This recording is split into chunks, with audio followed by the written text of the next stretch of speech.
an alien invasion. Is it biblical? Of course it is.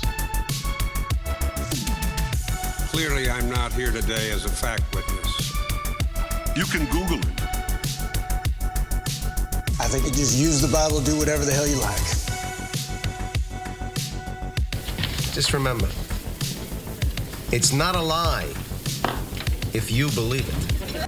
What is up? Welcome to Mystery Bible Theater 3000. My name is Caleb Haig. With me, of course, my lovely assistant, Rob Vanhoff. What up, Rob? What's up? I have started a list of videos to review on Mystery Bible Theater 3000. Now, some people are going to say, of course, what are you talking about? You've had a list. I actually have not. What I've had is a bunch of emails from people. And the thing is that I've realized, you know, it's kind of like in sales. They figure that for every lead you get, 33% of the leads will like the hopper. That's the hopper. Yeah, they'll book a point. The more you throw in. Yeah, and the thing is like they get sorted and qualified as they go. Yeah, the emails are great, but there's only about 30 of them that actually get considered. You know, and then out of those, you got maybe 2% that are going to be reviewed. Now I keep getting videos from people that are like 15 minutes. And somebody sent me one the other day, and they were like, well, this one's less than 18 minutes. It's like, it needs to be less than 5 minutes. Anyway, not the point. Okay, so I'm going to tell you how to get a hold of us so that you can send in videos. If you have videos you want us to look at, chegg@torahresource.com, chegg@torahresource.com. That's the email address. Send in the videos, send in links. Now, look, I have no problem with videos over 5 minutes. That's totally fine. But if that's the case, you got to give us timestamps. You got to say from 41 minutes to 43 minutes is the clip that I want you to look at. Okay. And, of course, we have a comment line, 253-465-3205. You can call that and tell us how much you love us or hate us or whatever. And, of course, don't forget to subscribe to this YouTube channel. I know it sounds weird, but it really does help. If you're already subscribed, go ahead and click that like button. Okay, let's jump into this. Now, this is going to come from our old friend, someone that we have now reviewed multiple videos on, Mr. Solberg. Now, R.L. Solberg is a gentleman who has written a book called Torahism. His whole ministry is against the Hebrew roots movement, but that's what he says, but that's not actually the case. His whole ministry is actually against Torah observance. So he's lumping everyone under the umbrella of Hebrew roots. Okay, we've done videos on just that subject before. The fact that he's lumping everybody together, that's not the point. I just cannot imagine. I can't imagine centering my whole entire ministry on telling people that God's law is not good.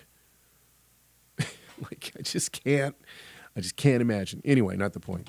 So, Mr. Solberg is going to bring up. Now, I will say this about Solberg. He brings up some great questions. He brings up what he's doing is he is taking the average question that everyone asks when it comes to Torah observance, and then what he's doing is just basically, I don't know if he's doing research at all or what, but he's just mounting a case, the average case that everybody will put forward, but it doesn't seem as though he's listening to any of the responses.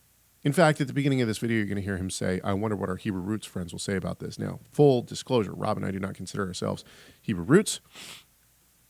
However, we are Torah observant. Okay. But we'll stand up for our Hebrew roots brothers and sisters absolutely. when it comes, absolutely. push comes to shove. And not only that, but let's just be honest. There are plenty of Hebrew roots believers out there who are, they wouldn't even know, they might call themselves Hebrew roots. They wouldn't even know any distinction between Hebrew roots and right. And we've seen that before because we have listeners that are like, hey man, I'm Hebrew roots. And so like anything, it has different connotations in different locations, different localities and geographies. However, I mean, the term Hebrew roots is kind of and admittedly, it is kind of a catch-all for a bunch of different things because there's no centralized doctrine.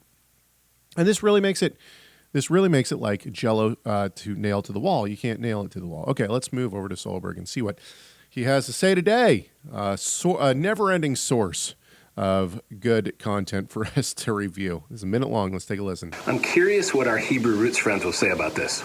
So they say Christian. Hang on just a second. We got to stop already. I actually think I think that this is the way that he's going to set up the video, but I don't think Solberg has any questions about how Hebrew roots people will answer this. There's plenty of videos on this.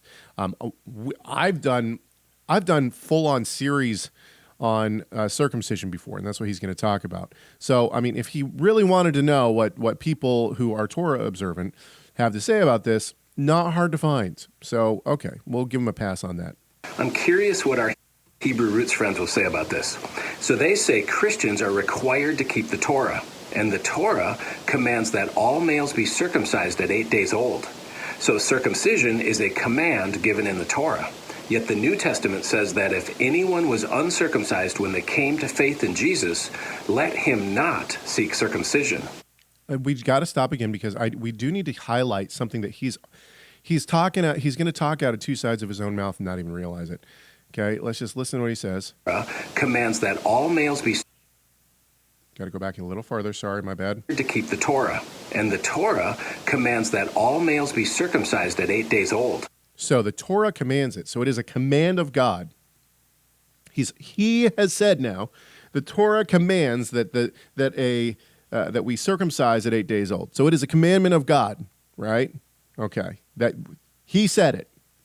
So circumcision is a command given in the Torah. Yes. Yet the New Testament says that if anyone was uncircumcised when they came to faith in Jesus, let him not seek circumcision. And Galatians 5 says, if you accept circumcision, Christ will be of no advantage to you. For in Christ Jesus, neither circumcision nor uncircumcision counts for anything, but only faith working through love. And in Acts 15, the Hebrew roots teachers of their day were teaching circumcision was required.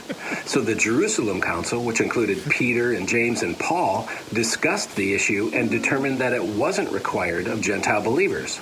So if circumcision, which was a Torah command, isn't required under Jesus, then those who follow Jesus aren't required to keep the Torah. The more you know. Oh my goodness! He put up the little. First the more of all, you know. Yeah. Okay. Hang on. Just there's so much here. I honestly don't know. I'm so happy that he made this video because the reason why is because it encapsulates. It just encapsulates a catastrophic misreading into just a nice little 1 minute thing. It's not that catastrophic misreading. He's not the inventor of this reading. Like, you know what I mean? Like he's not inventing this interpretation. He is a transmitter of this interpretation. Legitimately, this is legitimate. If I didn't know Solberg, if this was just some random guy that I happened upon and I saw this, I would legitimately think he was trolling Christians, not the Hebrew roots. I would think he was trolling Christians because it's so bad. It is so bad. I mean, I could see how if let's say there's like a Muslim sees this, they're just going to laugh, right? They're just going to laugh and say, see, those Christians, they have made up their own religion. They clearly don't see themselves in line with the law and the prophets. And then they're going to use that to be dismissive towards the gospel message. He's all over the place. Number one, he is extremely anachronistic. So, and I think he does this on purpose. Well, yeah, I think the Hebrew roots teachers of the day. Come on, hey, man. This is awesome. You know, Hebrew roots is at least 2,000 years old. Yeah, I mean, he's obvious. This is a troll, right? He's trying to troll in some way, shape, or form. But it's any scholar, any person who's been through school knows that this is horribly anachronistic and just false. Okay, that's number one. Number two, he contradicts himself. Like let's go back. I want to listen to this. I'm going back to 10 seconds. Old. So circumcision is a command given in the Torah. Yet the New Testament says that if anyone was uncircumcised when they came to faith in Jesus, let him not seek circumcision.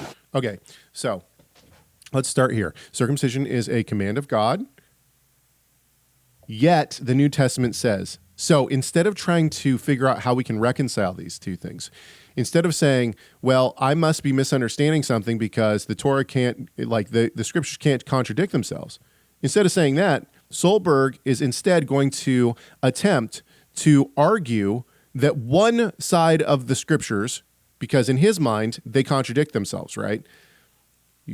It's a command over here, but it can't be a command because over here it says something else. So since there's a contradiction, instead of trying to reconcile that, what Solberg's going to say is, I'm going to take a side.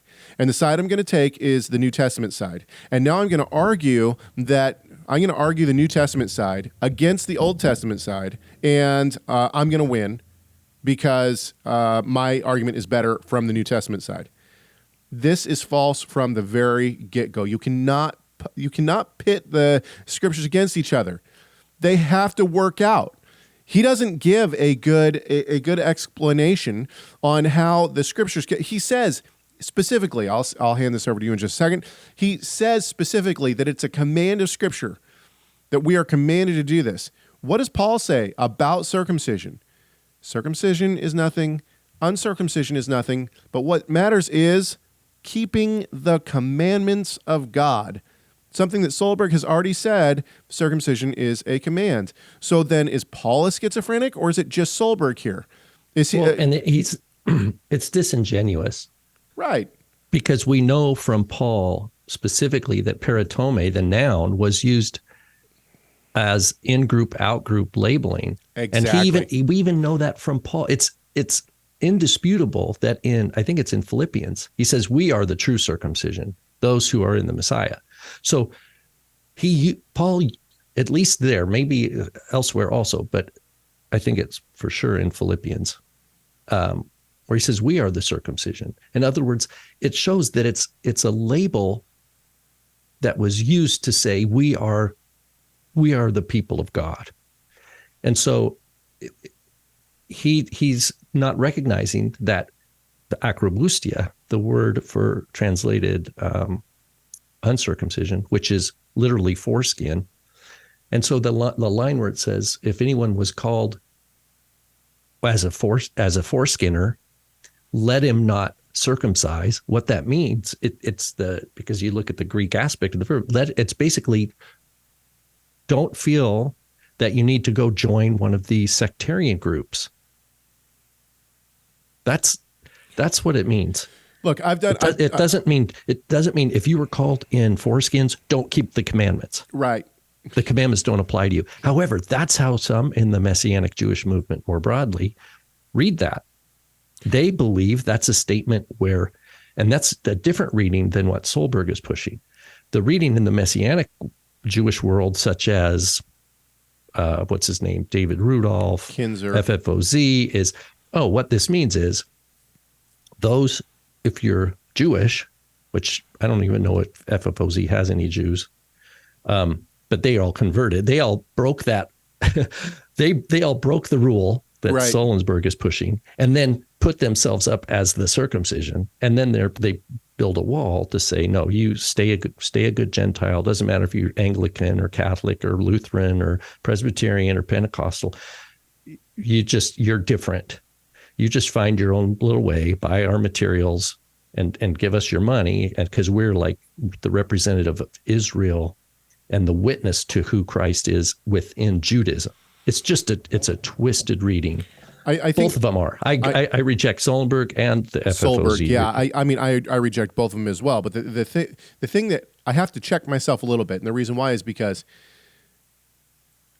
for someone like Solberg, claims to be, he has an education, right? Goes to the ETS. He puts himself forward as a teacher of these things.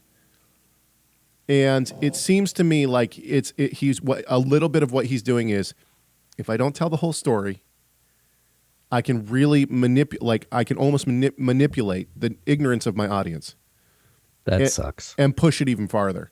Because I don't think that, with the scholarship that's out there today, with the work that's been done on the Dead Sea Scrolls, with the work that's been done throughout the scholarly world, to take such a reading and just throw it out there like, yeah, I wonder what these people will say about this.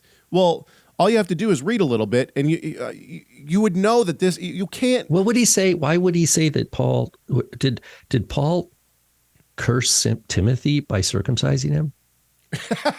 Right? Did he say, Timothy, I love you, but I have to put a curse on you?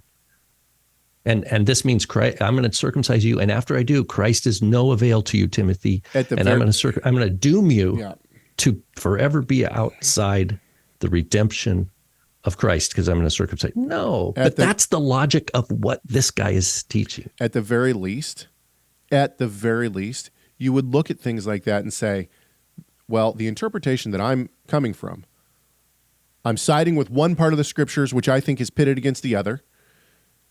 Timothy would have been, according to my reading, Timothy would have been cursed by God through Paul.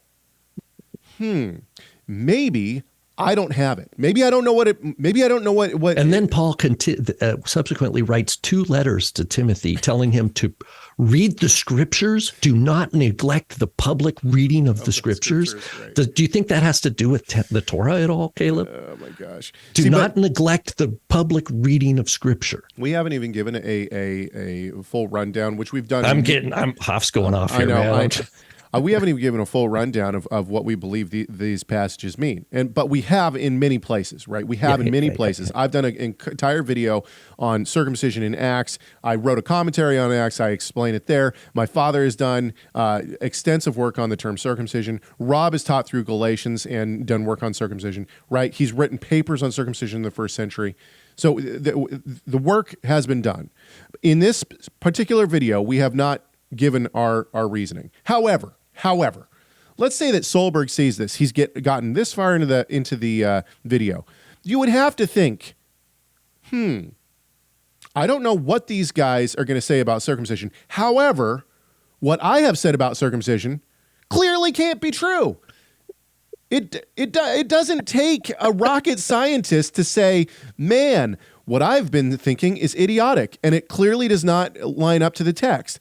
What the worst egregious part is that he just tries to serve it to an audience and make it sound really scholarly, but it does not take it doesn't take too much to just look at the text, look at the Bible as a whole and say, what I'm putting forward is clearly bull. It's BS. It's bad scholarship, right? It can't be right. Now, if you want to know what we would say on this, clearly the term circumcision is exactly what Rob says. It's an inclusionary term that is being used. They hijacked it. Yeah. It got hijacked for sectarian motives. Exactly. I've argued in my work that the term circumcision is the culmination of a man-made ritual of conversion. No matter what sect or group you're in, circumcision was the end-all, be-all of it. And so they use the term circumcision as a shorthand for conversion process. In other words, if you're going to convert to X group and think that that's going to make you a covenant member, you have gotten something clearly wrong. And we still see this today, right? And it's something also, it has a social impact in that it was a grounds for boasting of insider belonging over against the shame of outsiders. So we see this in Christianity, we see this in Messianic Judaism, and we see it in Judaism today. All three. It doesn't matter. And even the Hebrew roots, maybe not to the same extreme, like you have to convert to us, but you have to believe what we believe or you're out, right? So this is no lie. About a week ago, I had one of my Catholic friends tell me, if you're not part of the Catholic Church, you're not in. You have to be part of the Catholic Church. This is exactly what Paul's talking about. FOZ. They are the new circumcision. Exactly. FOZ, like we were just talking about, like, oh, well, we've converted. You're not in. You just stay in your place. We've converted. We're better. So now we're part of the in group, right? That's even worse. Well, they'll say we're not better. I don't think they would say we're better. They're just saying Jews have covenant obligations that far exceed. Actions speak louder than words. You put out a siddur that has prayers that only Jews are allowed to say. You're not really Jewish, and yet you're saying, hey, these are for us, not for you, because you're a Gentile. You're saying you're better. That's all there is to it. Yeah, and you have the Hebrew rooters who basically say, look, if you don't believe what we believe, then you're not. Or how to say the name of God. Yeah. We say it this way, and this is how it has to be said. Then you're not in. We know that because Yeshua and the apostles never taught a halakha that, so to speak, of this is how you say the name. No, we use they all use circumlocution, but now we're going to innovate and then create legal boundary definition of our communities based on which way we say it. But ultimately, it's all the same thing. And then you have the Jews, right? If you're not circumcised and convert to and it's not even Judaism, right? If I go to the Reform synagogue in my city, and then I go to an Orthodox, they're like, "You're in." Hey, yeah, the Reform are like, "We don't care what you believe. You're gay. That's fine. It doesn't matter." Dues. By the way, I'm not gay for those who are just tuning in. But I mean, the Reform synagogue has like a gay rabbi, right? And the point is that they don't care what you believe or how you live. You can convert. You go to the Orthodox, you say, "I converted at this synagogue in my town." They'll say that doesn't count because they're not the real circumcision, right? And the thing is that you can't get here from there. Yeah, exactly. and the thing is that this is exactly what is being spoken of by Paul. If you think that you're going to enter some group, you're going to become one of them, and now you're a covenant member, you have it sorely wrong. And Solberg has missed all of it. He's just taking a singular meaning of circumcision to mean, which even the translators of the ESV know is not right. That's why they put the circumcision party after the term circumcision half the time, right? They add that. You're right, because they're like, look, they know. That's it. Oh, Caleb, that's a good example where a translation is helpful for a reader, but it conceals the information that, it's just that word. And so now all of a sudden I'm at the mercy kind of the translators of when they're making that decision to add party or not. One other, if I may, please. I would agree, or I would imagine that this guy we're listening to would agree that Abraham was justified by faith while he was uncircumcised. Right. Paul says it in Galatians 3. And it's in Genesis 15:6. It's not even Abraham yet. Right. And it says, and he trusted in the Lord and was reckoned to him as righteous. And it also says that the gospel was preached to Abraham. In your seed, all the nations of the world will be blessed. And that Abraham had faith. Yeshua says, Abraham, longed to see my day, right? And he saw it and rejoiced. Okay. So if all that's true, if Abraham was justified by faith, then didn't God do the same thing to him that Paul did to Timothy when he had him commanded him to be circumcised? Wasn't that a condemnation? If Abraham's justification by faith is the signpost for Christianity, then why was Abraham circumcised? If it's the signpost for Christianity, why didn't Paul just affirm Timothy as he was? My boy's wicked smart. All right. Wicked smart. We're going to leave it there. Well, I wouldn't say that, but the word matters to us. I mean, we it can't contradict. It cannot contradict itself. It matters, and it matters because if we don't understand the gospel in terms of, and we talked about this, the everlasting covenant and Messiah matters, in terms of God's covenant, which is expressed through Abraham, right? Comes through Abraham, although it's really from the foundation of the world, but. If we don't understand it that way, if we don't understand why does Matthew start Jesus, son of David, son of Abraham, right? Why does that matter? And it matters because we're supposed to tune into that and go, there's a place where God brought his elect to know him. And he uses stuff in his own wisdom, stuff like the tabernacle, stuff like the Shabbat, things that we're not just born understanding these things. These are, we grow and we have to learn about who God is. We have to learn that he is holy and what holiness means. We have to learn that in humanity, what the vast majority of humans call good is not good in God's eyes. Right. What the people call clean is not clean in God's eyes. Right. That because of the fall, humans are bent on abominatory thoughts, actions, words, and it is through his character of his loving kindness, his patience, his grace, his mercy, but also his justice and his holiness, his righteousness and love, that he shapes his people to know who he is. And we don't get there outside of a covenant. We don't get there outside of being transformed into the image of Messiah. And to this kind of drive-by gotcha verses, it just seems like it seems like junior high. It doesn't do justice. Junior high theology. Yes. That's what it reminds me, or middle school theology. It doesn't do justice to the entire Bible. What you're doing is you're taking one verse and saying, see, but you're not trying to connect any of it. I would sit down with him and we could open up the Greek and the Hebrew, go over all these verses. I would happily sit with him and look at these verses and more in the original language. And if he would like to hear and try to, Solberg unpack this for him. Look, Solberg seems like a nice guy. He seems like a nice guy, and he seems genuine. I think that he really believes what he is touting. Yeah, but the more you know, that's a little snarky. It's a little. It's a dismissive. It's snarky. It's dismissive, and it's a little bit like snubber. Like he doesn't care about the truth. That's harsh. That's harsh. But if he really cared about the truth, he would seek in a different way. He'd seek it in a different way. He doesn't care though.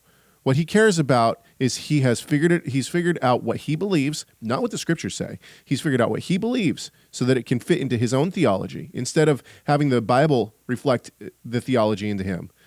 It's like he has totally underestimated how much thought and attention has gone into this issue among Hebrew rooters. Well, can you imagine someone who in Hebrew roots who goes, like this video is like the deal breaker. Oh, yeah.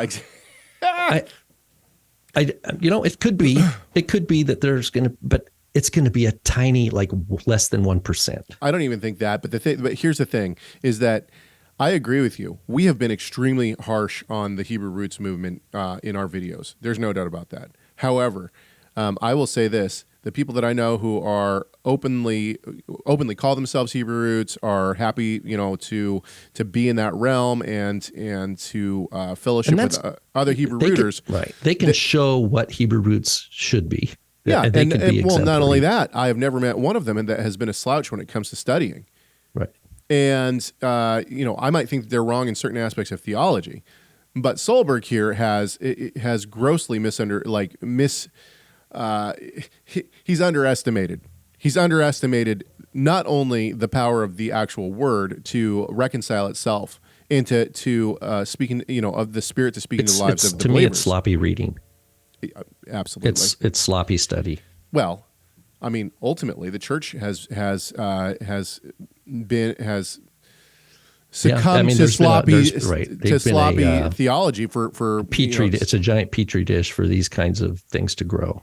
Yeah, I agree. All right, that's that means there's a lot of work to do. Yep. Pray that the Lord of Harvest brings up laborers. All right, if you got a video for us, send it in, chegg@torahresource.com, chegg@torahresource.com. Don't forget to subscribe to this YouTube channel. I know it sounds weird, but it does actually help us. You can catch our regular show Wednesdays, 9:30 Pacific time. It is live. These shows, the Mystery Bible Theater 3000, are not live, but they are premiered so people can comment and whatnot. We can't wait to see you guys next Wednesday. We will have another great show for you, of course, as we always do, and we will see you in the next video.